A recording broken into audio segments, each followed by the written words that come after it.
एक बार प्रदेश में अकाल पड़ा। यह देखकर गौतम बुद्ध को बड़ा दुख हुआ। उन्होंने लोगों से कहा कि बहुत से लोग अन्न और वस्त्र के लिए तरस रहे हैं। उनकी सहायता करना हर मनुष्य का धर्म है।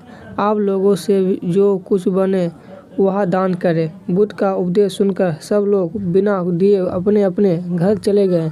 एक गरीब व्यक्ति बैठा ही रहा। उसने सोचा कि मेरे पास तो ये वस्त्र है, अगर मैं इन्हें उतार कर दे दूंगा तो नंगा हो जाऊंगा। उसने फिर सोचा कि मनुष्य बिना वस्त्र के पैदा होता है और बिना वस्त्र के ही चला जाता है। ना जाने कितने साधु सन्यासी बिना वस्त्र के रहते हैं, फिर मैं बिना वस्त्र के क्यों नहीं रह सकता। उसने अपने वस्त्र उतारकर बुद्ध को दे दिया। भगवान बुद्ध ने उसे आशीर्वाद दिया। वह प्रसन्न होकर घर की ओर चल पड़ा। वह खुशी से चिल्लाकर कह रहा था, मैंने अपने आधे मन को जीत लिया है। तभी सामने से राजा की सवारी आ रही थी। वह गरीब की बात सुनकर राजा ने उसे अपने पास बुलाया और पूछा कि तुमने आधे मन को कैसे जीता है। उस गरीब ने कहा कि भगवान बुद्ध दुखियों के लिए दान मांग रहे थे। यह सुनकर मैंने अपने वस्त्र उतार दिए।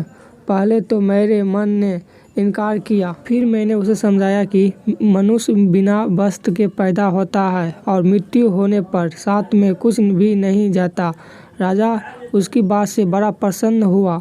उसने मोतियों का हार और कीमती वस्त्र उसे दिया। उसने वह सब कुछ ले जाकर भगवान बुद्ध के चरणों में रख दिए।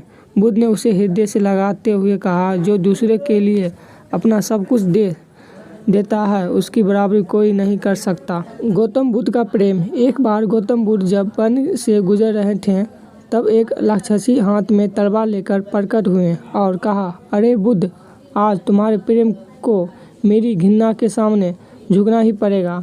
आज तुम्हारे जीवन का अंतिम दिन है। बुद्ध ने मुस्कुराते हुए उत्तर दिया, मैं घृणा, उपहास और दोष के आगे नतमस्तक नहीं होऊंगा। मैं निंदा, प्रशंसा अथवा उपहास किसी से भी प्रभावित नहीं होता। तुम मुझसे इतनी घृणा करती हो पर मैं तो तुमसे भी प्रेम करता हूँ। राक्षसी ने पूछा, तुम मुझसे प्रेम क्यों करते हो। बुद्ध बोले, मैं तुम्हें माँ का रूप देख रहा हूँ और माँ तो प्रेम का रूप होती है, उसमें हिंसा हो ही नहीं सकती। इतना सुनते ही राक्षसी के हाथ से तलवार गिर पड़ी। है बुद्ध, तुम धन्य हो। इतना कहते ही वह देवी में बदल गई और अंतर्धान हो गई। दरअसल जो लोग दूसरे से दोष कहते हैं, अंत में एक दिन घृणा उन्हें नष्ट कर देती है। घृणा से घिरे हुए लोग को एक दिन घृणा ने डूबती है। प्रेम सत्य के आवरण से ढका होता है। सत्य से जुड़ा हुआ व्यक्ति सदैव आनंद में जीता है। सत्य को केवल अपने तक सीमित मत रखो, उसे अपने कर्मों में ढालना होगा। सत्य रूपी गुलाब की खुशबू है। कर्म, अपने कर्म को प्रेम और सत्य में डुबोकर करो। प्रेम और सत्य मनुष्य को विकास की ओर ले जाते हैं। ध्यान रहे कि ये दोनों मार्ग ईश्वर की ओर जाता है। इस मार्ग पर जाने वाला सहज में ही आनंद और शांति को पा लेते हैं।